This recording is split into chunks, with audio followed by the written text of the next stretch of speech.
Good afternoon, everybody. I'm Michelle Easton, president of the Clare Boothe Luce Policy Institute, and I want to welcome you all to our April Conservative Women's Network lunch. I want to give a special thanks to our co-host, the Heritage Foundation, represented today by Lori Mashburn, who is Coalition Relations Associate, hosting today. And now I'm happy to introduce our speaker today, Diana West. She's been a journalist since graduating from Yale, and she began writing a weekly newspaper column in 1999 at the Washington Times, where she also wrote editorials. The column soon went into syndication with Scripps Howard, and later the Newspaper Enterprise Association of United Media. A collection of her columns came out in 2013 titled No Fear, Selected Columns from America's Most Politically Incorrect Columnists. Diana is the author of the books, this is a great one, American Betrayal, The Secret Assault on Our Nation's Character. And she'll be signing copies of this after her remarks. We'll sell some of these also. And also, The Death of the Grown-Up, How America's Arrested Development is Bringing Down Western Civilization. In 2013, Diana brought out a companion volume to American Betrayal that was titled The Rebuttal, Defending American Betrayal from the Book Burners, which included essays from Stanton Evans and Vladimir Bukovsky. It was a controversial book among some, which surprised me because I had started to read it before I learned that, and she's going to talk a little bit about that.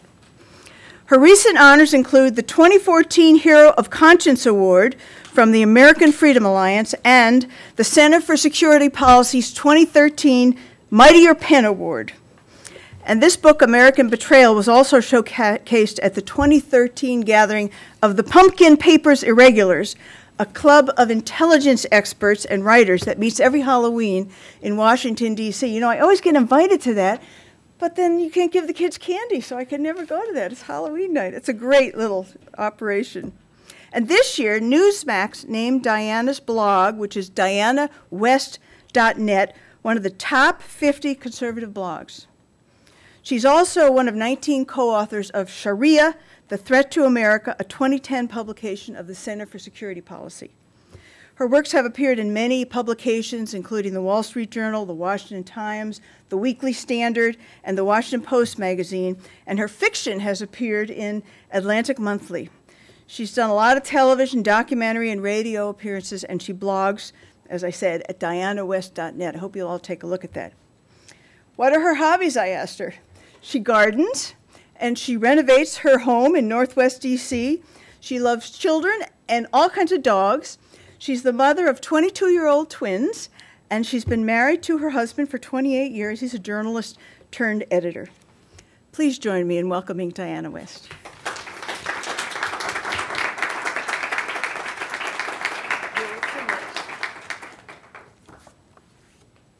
Thank you very much.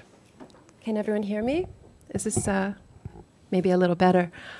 I'm very delighted to be here at the Clare Boothe Luce Institute especially, and I would like to begin by just sharing my own almost harmonic convergence with Mrs. Luce many years ago when I was at the Washington Times. Before I joined the editorial page in an earlier incarnation, I was a reporter, a feature writer, a movie critic at some point, covered campaigns. It was a great place to work in the 1980s when I was starting out. And I mainly worked for the old feature section there, the Capital Life section, which is sadly not there anymore. It was similar, modeled along the lines of the Washington Post, but of course better or different in that it profiled people the Washington Post would never consider. So it did have open up the town a bit more to more debate, to more personalities, to more ideas. And one day, and I don't remember the subject of my profile, but I had the lead story on the front of this section. And if any of you have worked at the Washington Times or been out there, you know it's a beautiful, gigantic, cavernous newsroom, open newsroom, no doors, no little walls, just open with the National Arboretum, one wall of windows. It's really quite stunning. And then there's a mezzanine level where the editor-in-chief at the time had his office. And that at the time was Arno de Borgrave, who sadly recently, a legend, who recently passed away earlier this year. But at this point, I would say it was probably 1986 or something like that. I was probably about 24 years old or something. And I had this story, and I was sitting at my desk, and suddenly I hear across the newsroom this little voice that pierced the newsroom calling my name, Diana. And I turn around, that's exactly how it sounded. And I see this figure on the mezzanine coming out of the elevator with Arno. Arno was always having innumerable famous dignitaries and personages from around the world in Washington. And people started whispering, "That's Clare Boothe Luce." And she's waving at me with a glove. She had white gloves on, sunglasses, little lady waving, "Diana." And I put my hand out and I waved back. And she was holding my story in her hands. And that's the end of the story. It doesn't go any farther, but it was a great moment of recognition. I wrote her a note afterwards. I think she may have even passed away not too long after that, but it was a thrill. And so that's what makes being here today something very special. It was just something quite memorable from those days. Now, when Camille invited me to speak, she ticked off a few points, what she would like me to discuss.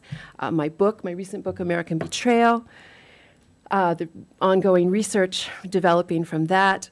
Also, I was at the Heritage Foundation not too long ago after M. Stanton Evans died, the late, great M. Stanton Evans. I spoke at his memorial service here, and so she asked me to sort of include something about that as well. Maybe a little modern foreign policy, which has often been my meat in my syndicated column. And also, she said, and the notion that conservatives need to do their own research. And I kind of honed in on that last point in particular.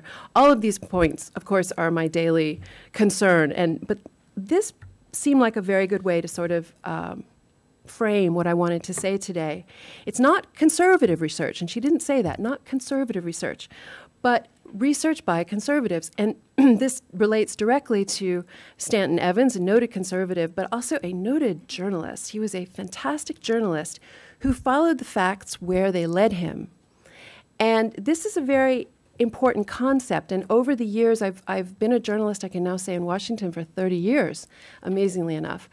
I have often encountered the opposite, meaning, well, I would like to bring in a quote from the great historian Robert Conquest, whose work I very much drew from in American Betrayal.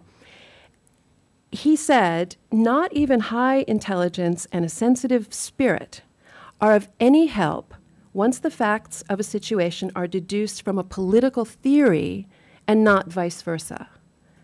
So in other words, that an ideology does not select the facts. The facts lead you to draw conclusions, to make judgments. And this seems like an elementary idea, but I've encountered very often quite the opposite. And I would say that across the political spectrum. It's something we associate with ideologues on the left, but I've seen it in conservative journalism as well. And I just thought that was nice that she phrased it in terms of conservatives doing their own research. I think that all of us who've gone to college know that the left does occupy the academy. Every time a presidential campaign comes along, we are reminded in very stark terms. I mean, you can observe this every day, but usually people who don't usually pay attention notice that the left sets the terms of the national debate.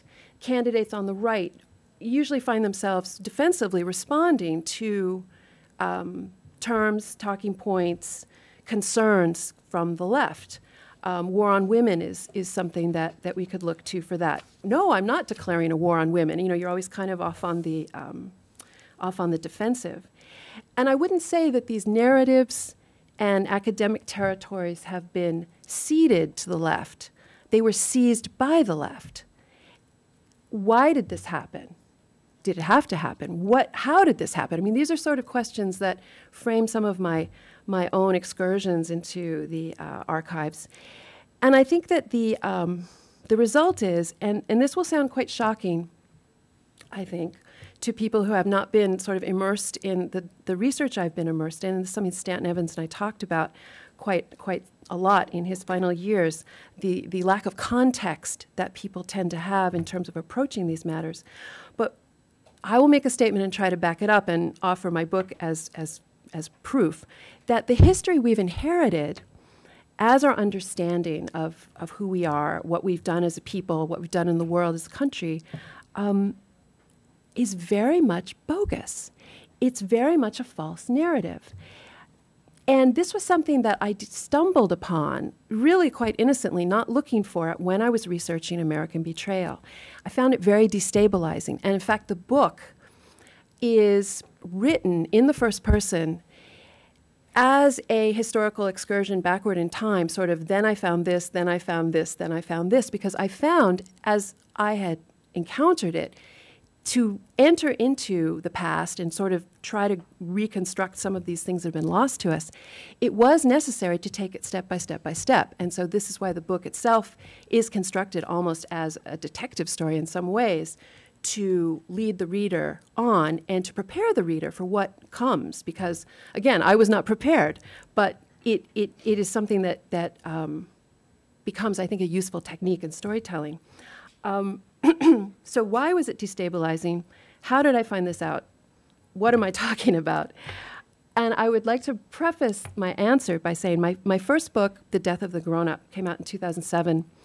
And it was largely my attempt to describe really a long arc of social and moral decline, cultural decline, that seemed to have a very urgent application for me in terms of writing about it after 9/11, in terms of why we'd become a society that seemed incapable of having a grown-up conversation about Islam. How did this happen?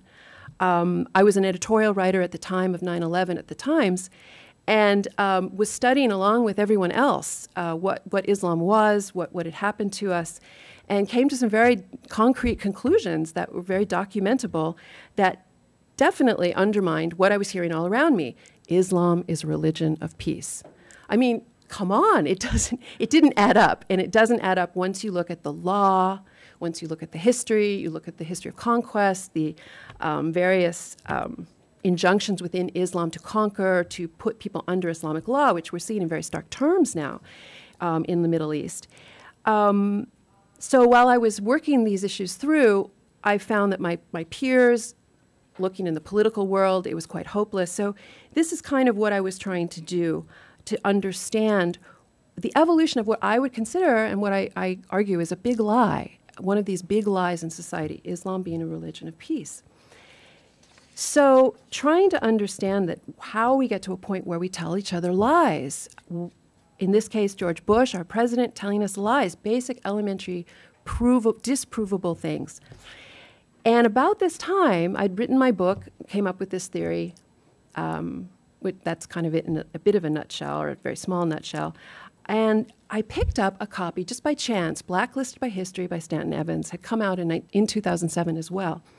And I picked it up. It's called Blacklisted by History, The Untold Story of Senator Joe McCarthy and His Fight Against America's Enemies. And I knew next to nothing about Joseph McCarthy, except, of course, that he was the worst person in American history. Just no one, not even Richard Nixon, comes close to his place in the hierarchy or lowerarchy of devils, just at the bottom. I mean, you can look at this to this day. You know, the man died in 1957 at age 48. But all these years later, practically 60 years later, we are looking at the headlines last week, I think it was, when Harry Reid was asked about just making things up about Mitt Romney on the floor of the Senate. And if you remember that story about how he just said that Romney had not paid taxes for years, and he had no proof. And then when he was giving an interview recently to CNN, Dana Bash asked him about that, and he just sort of said, well, you know, he didn't win, did he? You know, as in ends justify the means. And this was termed, for people to understand in 2015, as McCarthyism or McCarthyite behavior. In other words, launching baseless charges to damage people is this thing, McCarthyism. to say this couldn't be further from the truth is, a simple statement and requires so much study, but fortunately Stanton Evans provided us with this. It's a truly remarkable book, and I remember reading it page by page, watching him unravel these lies that society had been telling about Senator McCarthy that involved unbelievable detective work. I mean, the kinds of things he had to do to reconstruct an archive of primary source documents. Many of things, if you remember some few years ago, there was a scandal involving Sandy Berger from the Clinton administration who walked out of the National Archives with, precious documents that belonged to the people of the United States in his pants and his socks. We all thought that was something unique. At least I did. It was certainly portrayed that way. But our archives are riddled with holes. People have taken things along the years. And what Stan found when he was researching this McCarthy book, which he was researching really for decades, was that the archives on McCarthy, on communism, on communist penetration, have been ransacked. There are many, many, many important hearings, executive session documents that would now be declassified, files of all kinds that are listed in directories and so on. And when you get the archivist to bring it out, I'm sorry, it's not there. Mystery, unsolved mystery, but a fact that it is not there. So what he was doing in writing this book was not just writing a cogent story based on archives. He was finding the archives. Which is really a superhuman feat. And he revealed something new and different underneath. And I have to say, I was just really transfixed by this. And in terms of trying to understand, my thoughts, like why are we living through this period where people can't seem to have this conversation about Islam? I'm just going to use that as an example. There are many others. Was this period, is the McCarthy period, the 1950s, where this took place? Is this where we can focus in and see how this went down, how this happened? And another question I would throw out there is, if we got everything wrong virtually about McCarthy, certainly the essence of the man, what he did and what he stood for, what else do we get wrong? Are there if this something that big and that commonly known can be wrong, what else is wrong? These were the kinds of things that triggered my research odyssey, which was I started the book in 2009 and it came out in 2013. Another question that also was kind of pushing me along the way was, why is it that we have rightly condemned Nazism, obviously, to the ash heap of history, and yet communism doesn't get the same laser focus, doesn't get the same opprobrium, doesn't get the same condemnation, even though when we add up the deaths, the murders in the gulags around the world that we can attribute to communism, it's a conservative estimate of 100 million dead due to this ideology.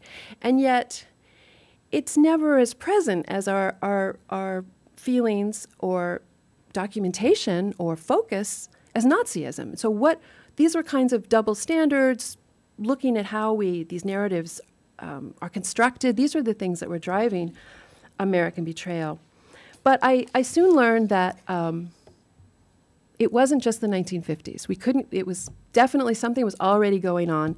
A clue to that came when I learned that everything that was said about Senator McCarthy, and of course he was not the only investigator.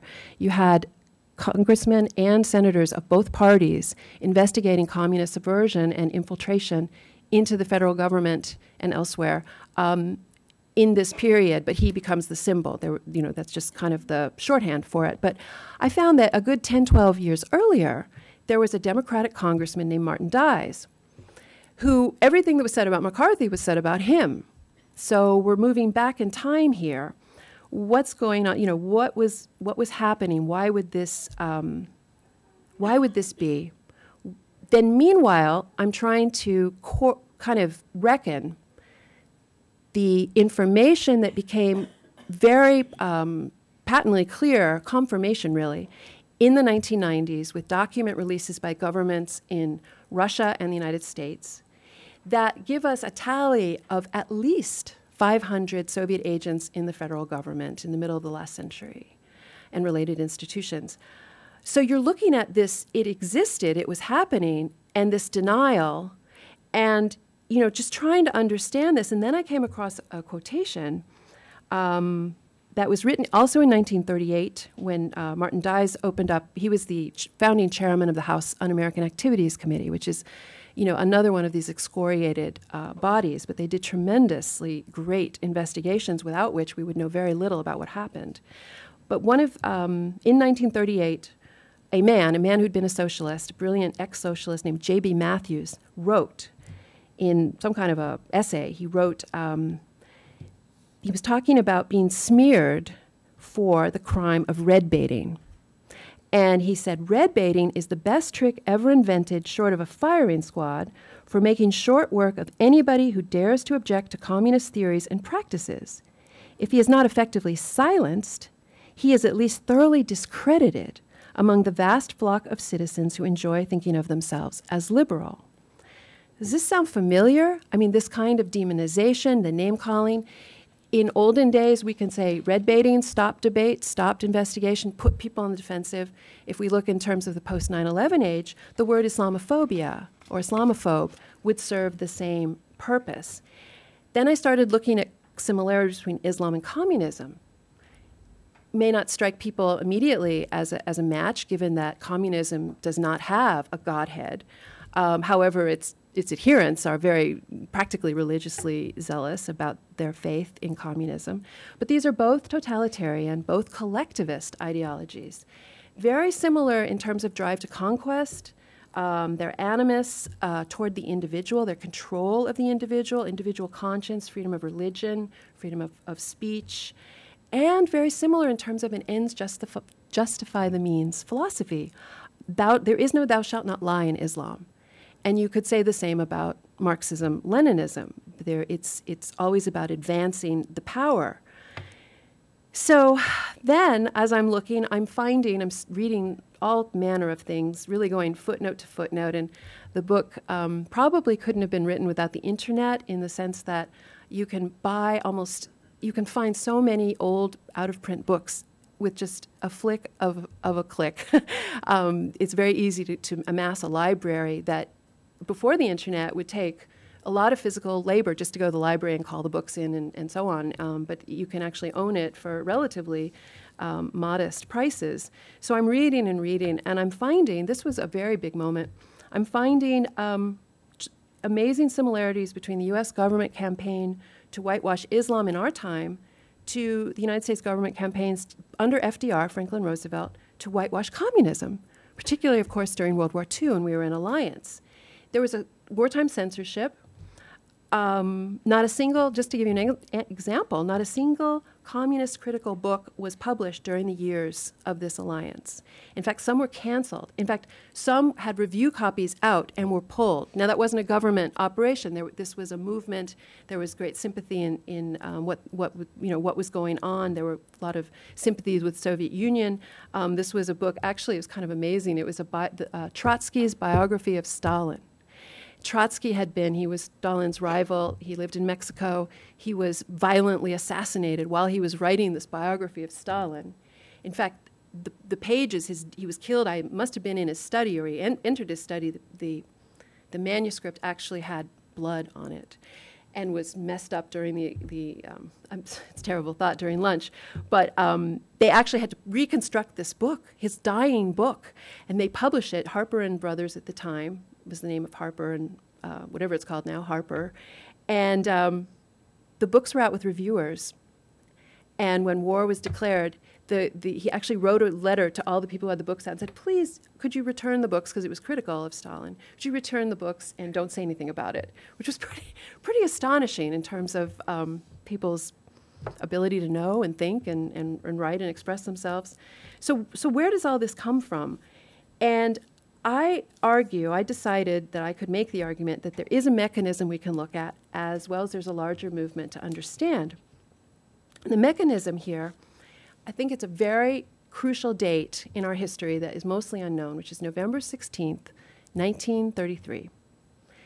And don't feel bad if it doesn't light a light bulb here, because it's not taught, it's not thought of, but this was the date on which America normalized relations with the Soviet Union. This was under Franklin Roosevelt. This was reversing the policy of 4 presidents and 6 secretaries of state before. who were preceded since the Russian Revolution.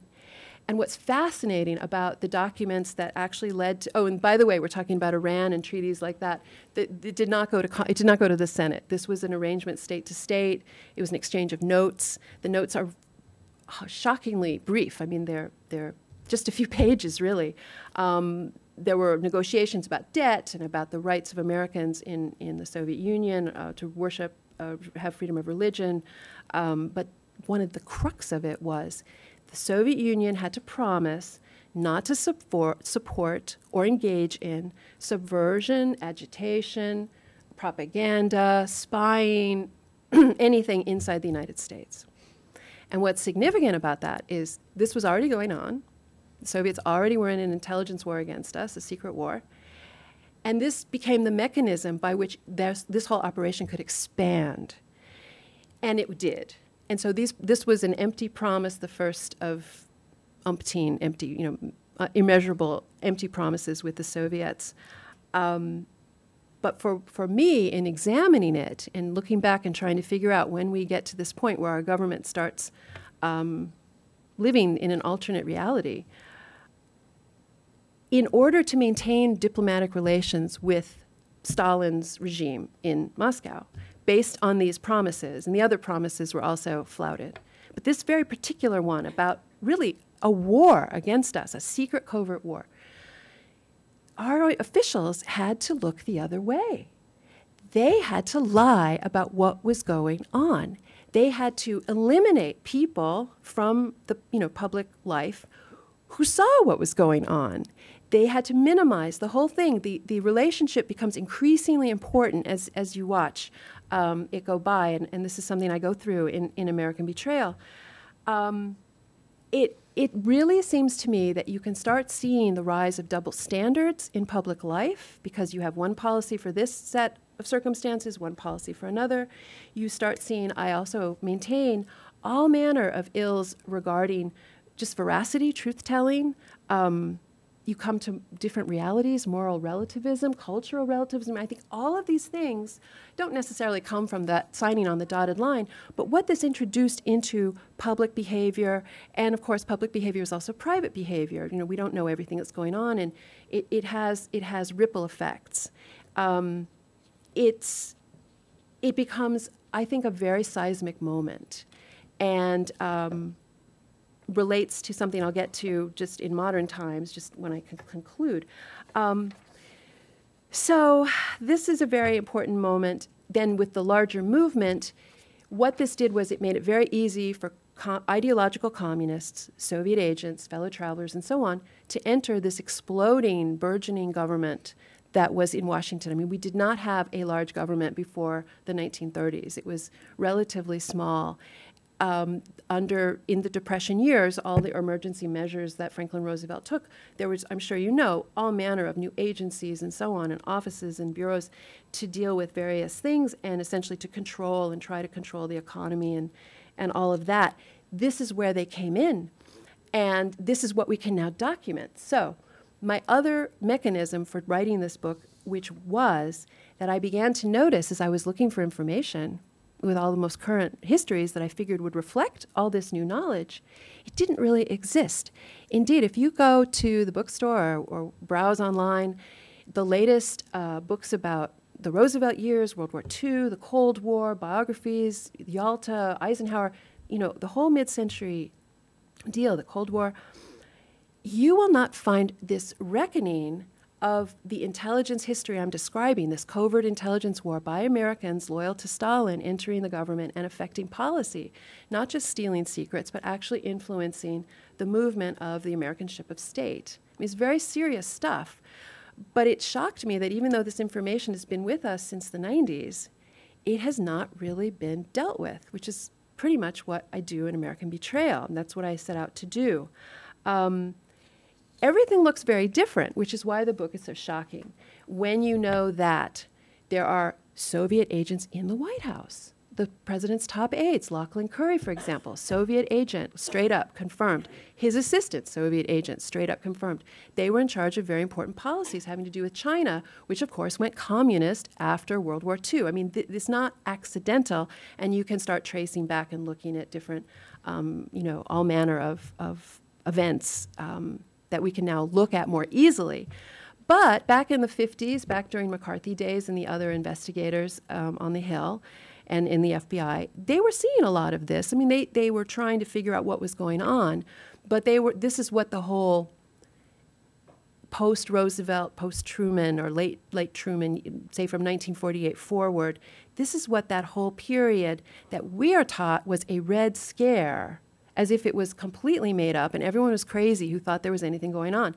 But this is what the context for those investigative hearings and so on were all about. I mean, when I learned about them first, or vaguely knew about them, I can't say I ever studied them before this period of research, you always had this feeling like they were just randomly hauling people up for no particular reason and grilling them, and you always hear when they show the banging gavel and all that. It just seemed very strange, but there is a context for it, and now we can actually match up names and faces to people who used to deny involvement with their record that comes out of KGB archives or American archives intercepting KGB things, FBI releases that were also very much in terms of the timing coming out in the 90s from FBI files, declassified, congressional hearings, and so on. You can start weaving it all together, which is what American Betrayal, I keep turning it around, which is what American Betrayal does.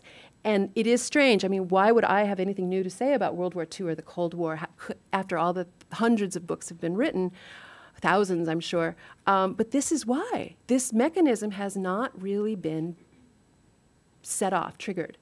And, try it. Look up Alger Hiss, the most famous arch agent. There are hundreds more, but he's the one many people still know about. You won't see in dealings of, say, for example, Yalta, you won't see emphasized the fact that he was a Soviet military agent, military intelligence agent, GRU, and after Yalta actually picked up an award in Moscow from the Soviets, that is, of course, after the Yalta Agreement, which was the final meeting of Roosevelt, Stalin, and Churchill at the end of World War II.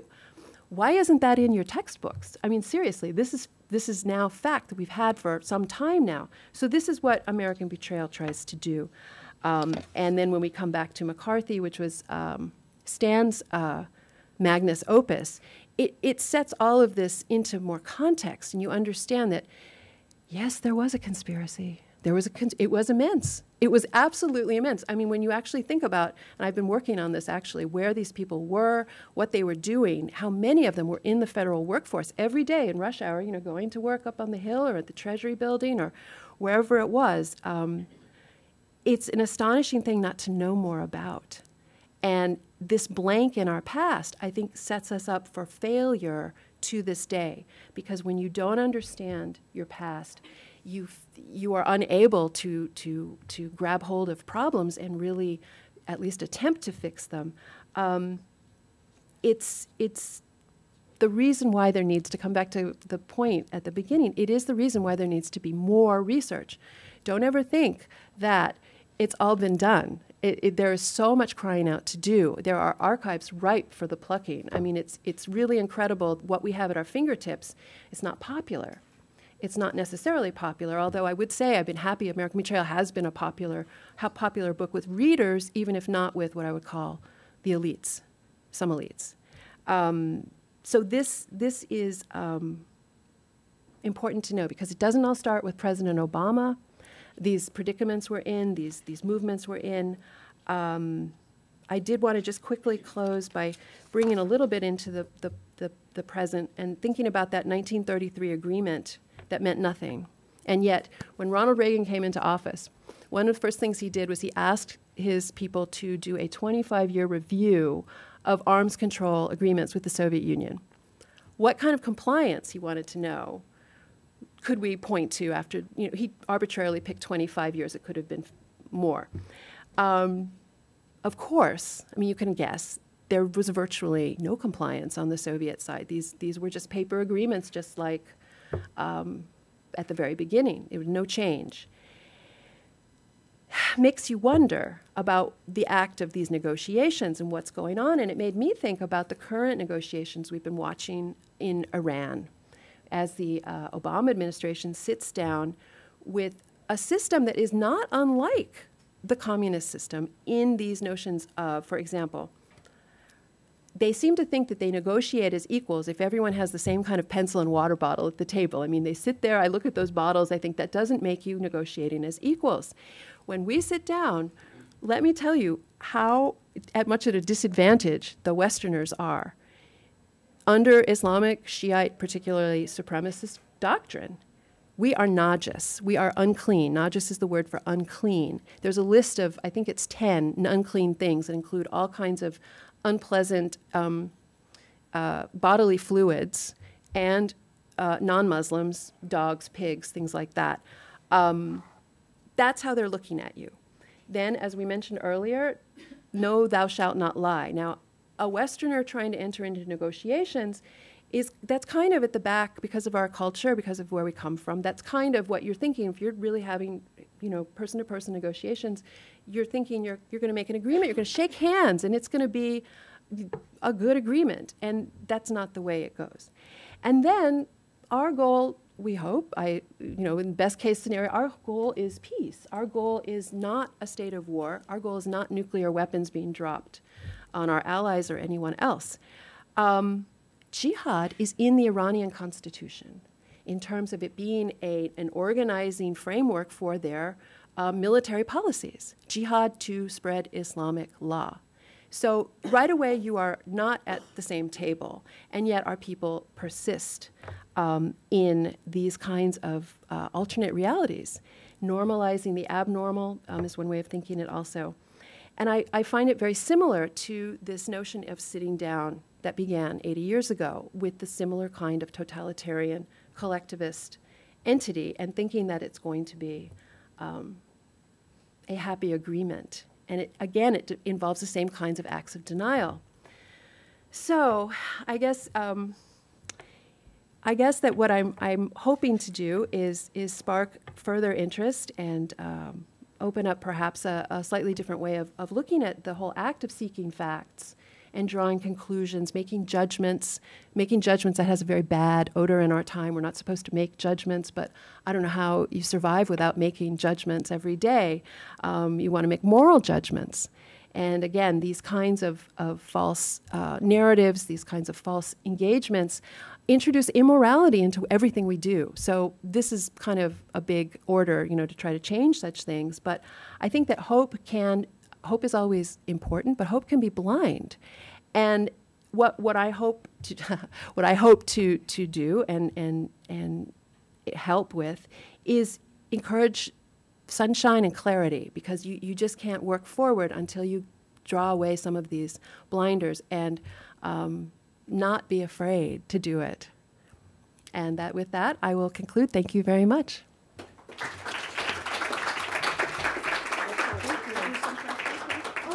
Happy to. I have to say, I grew up in a family where when we didn't like somebody, we'd say, what a commie he is, There you go. But so many young people just don't have the experience with it, and that's why your book is so valuable. It's a wonderful book. Well, thank you. And I hope you'll all consider reading it, because if you didn't live during that time, you don't realize how fearful we were as Americans and what we didn't know. What we didn't know was happening here. Right. Yeah. And back in the war, I mean, even I wasn't around then. Yeah. But our parents, and some of them suspected. Yes. But they were considered crazy. Right. This is a wonderful book. When the Soviet archives opened up, so much of what these people have been saying was proven to be true. Right. A great thing.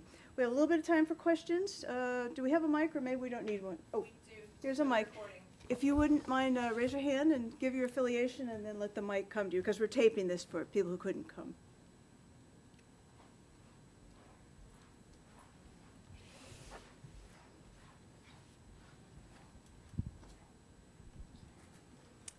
My name is Bailey. And I'm an intern here at the Heritage Foundation. And so when you mention November of 1933, I can't help but think of December of 2014 with President Obama proposing a normalization of relations with Cuba. And so I wonder if you draw any similarities between your extensive research on the deception with the Soviet Union and the country immediately to the south of our border. Yes, exactly. That's a good question. And yes, I mean, yes, that's exactly the right cue. And the operative word here is normalizing, because Cuba did not change. You know, people aren't free in Cuba suddenly because we have normalized. We have, if you will, dumbing normalization down. There's no movement toward freedom or liberty, and yet the policy is to normalize. People don't think about the Roosevelt administration in those terms, though, but this probably is the seedbed for that. When you think about it, in the early 30s in the Soviet Union, we see the Ukraine terror famine take place, in which the state purposefully starved to death millions of people in the Ukraine, 5, 6, 7, maybe more millions of people. So you see America normalizing these relations at a point where, if you scramble history a little, imagine a country normalizing relations with Nazi Germany in 1945 on the heels of the Holocaust. There's a parallel to be drawn in terms of that. So what he's doing is morally wrong, and is part of this same movement. And I wouldn't be surprised if we don't see it happen in North Korea.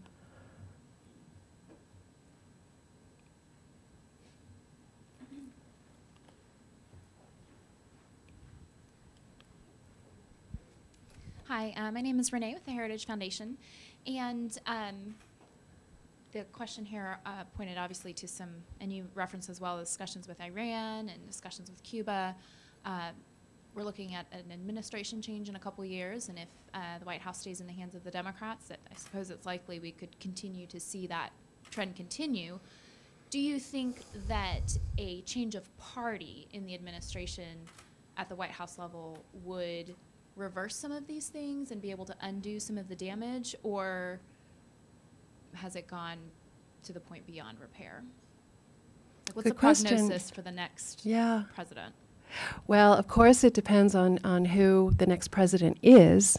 It certainly could be a Republican who did not reverse these things. One thing, when you do look back, it's very hard to reverse things. Or no, I should rephrase that. I don't think it's hard. I don't think it's hard to reverse things, but they rarely are.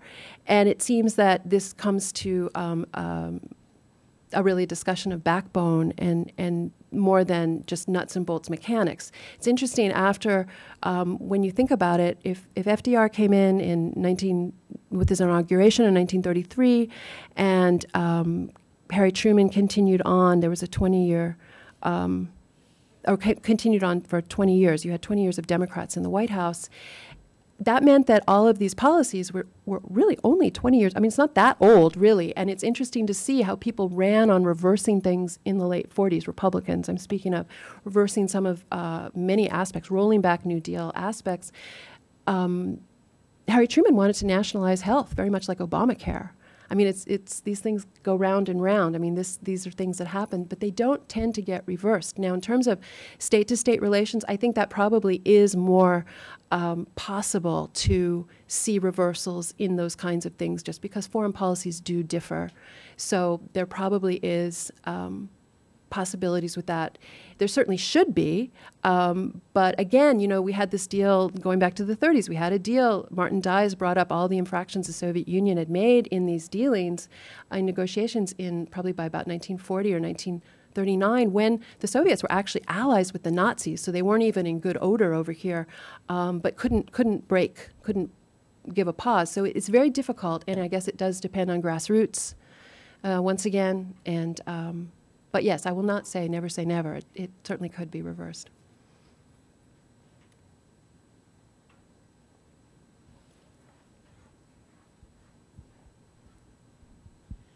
Diana, when your book came out, we talked a little about this earlier.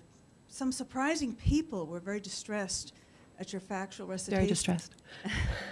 And attacked the book. Can you talk a little about that? Sure, And why sure. you think that happened? Why? Why is a little harder, but I can explain what happened. Actually, it came about some time after the book came. The book came out in May of 2013 to very warm reception, very warm reviews, happy book tour and all that. And then in August of that year, the book was the victim of a crazed savaging that began at front page and spread out kind of around the conservative blogosphere. And there was a review, if you can call it that. It was actually described by its author as a takedown of my book that ran 7,000 words at Front Page Magazine, which of course is David Horowitz's website.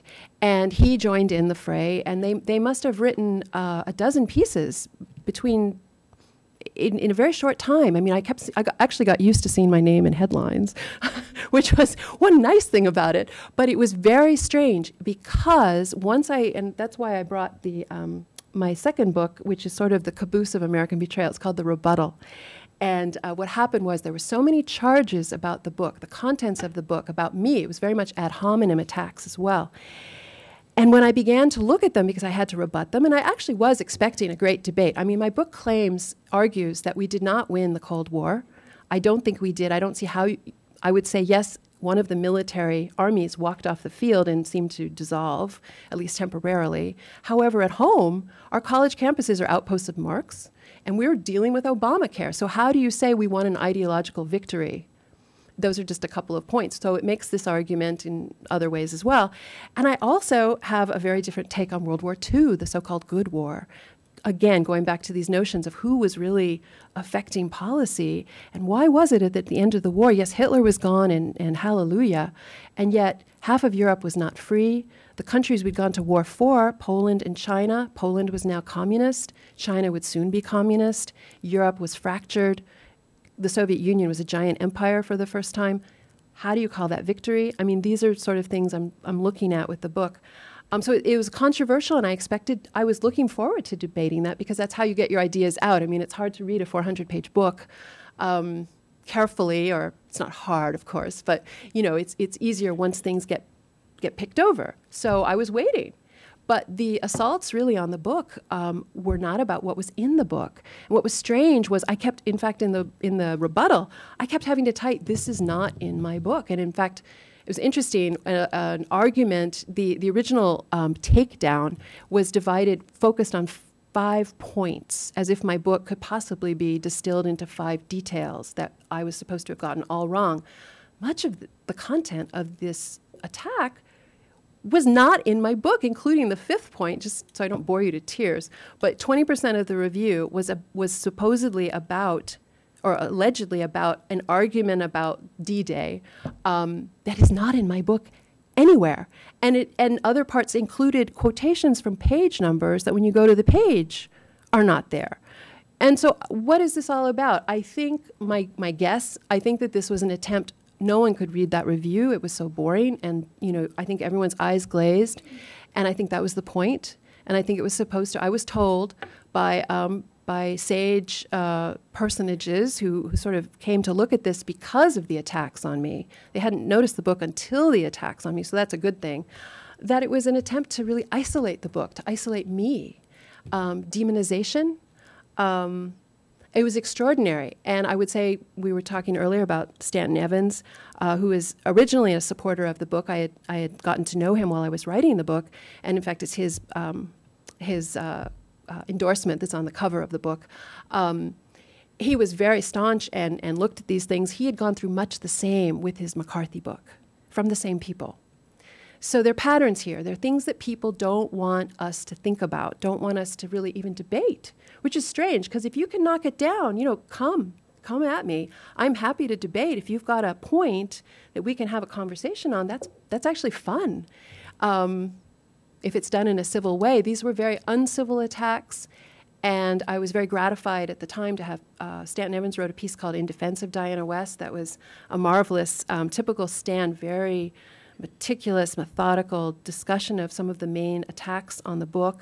And then later, the most exciting thing, really, that happened in the whole, and I have to thank my detractors for it, was the great famous, probably still famous, even though some of you are so young, Vladimir Bukovsky, who was co-founder of the Soviet dissident movement.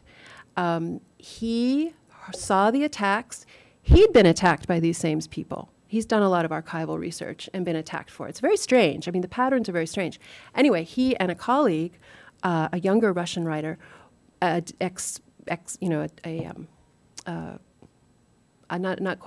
defector, he just left, a ex-Russian, they wrote a fantastic piece in Breitbart called Why Historians Hate Diana West. And it was an interesting thing because the way they saw it was this was the conventional wisdom attacking my book, which flips the conventional wisdom. And so they go through it. It's really a brilliant essay just to read the framework and knowledge and depth of Bukovsky on this subject that he knows so well. And he actually wrote 2 pieces about the book. So that was great.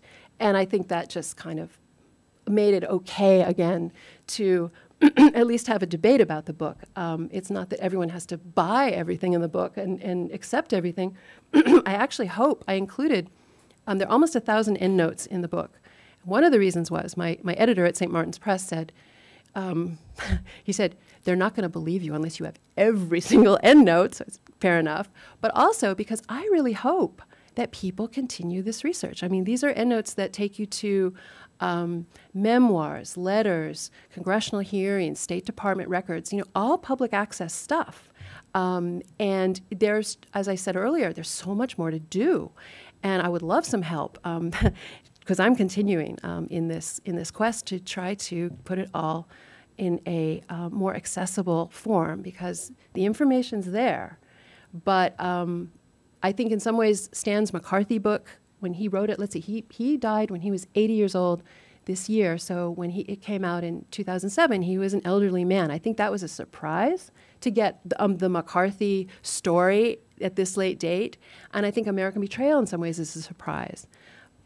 American Betrayal is for me, was the likely book to write, having sort of internalized Blacklisted by History. And indeed, Stan and his former colleague, also the late Herbert Romerstein, who had been a investigator for the House in various guises, House Committee, looking at subversion and so on, and communist infiltration probably in the 50s, well, probably 60s, 70s more. They wrote a book called Stalin's Secret Agents, The Subversion of Roosevelt's Government. And it's amazing how the 2 books dovetail. I didn't know Stan when he was writing that book, so we weren't really talking, we weren't trading stories about what we were doing, but the books actually mesh. And it's because he considers that book the sequel to McCarthy. The McCarthy book is, were there communists in the government? Answer, yes. And then the next book, as he put it, so what? So that's the so what book. What did they do? And you could say that's the same thing. American Betrayal takes a kind of a broader scope, but it's similar. It's like, what did this do to us? My question is morality. What did this do to us as a people? Which is why it's called The Secret Assault on Our Nation's Character. It was very hard to come up with a subtitle, but essentially it changed the experience with communism, the infiltration and so on. It changed us. And that's kind of what the book also tries to discuss. Well, I want to thank you for your work. Thank you. Thank you. It was great. Oh, thank you very much. We have some gifts. Oh, how nice. Thank you. I want to thank you for coming here today and telling us about it, and for all the people that are going to be watching it on the videotape. And I want to say, for those of you who are thinking about buying it, this is an easy reading book on this subject. She's a columnist, so you have to be concise, and most books on this subject are not easy reading, quite simply. Right. So it's really interesting, and thank you. You're not plowing through it. You're reading it with joy. Thank you. Thank you. And we have a couple of gifts here for you. Oh, thank you very much. First, we have our limited edition Fabulous. Clare Booth Loose Policy Institute great. coffee mug Fabulous. with her famous saying. Now, this goes for you. Read it. No good deed goes unpunished. Yes. Perfect. And, of Thank course, you. our ladies' tote bag to take all your gifts home in. Fabulous. Thanks so much. That's great. And from the Heritage Foundation, because we're a think tank, we Yes. give books. Wonderful. But this is a signed by former Attorney General Ed Meese Oh, copy of exciting. the Heritage Guide to the Thanks. Wow, it's Constitution. heavy.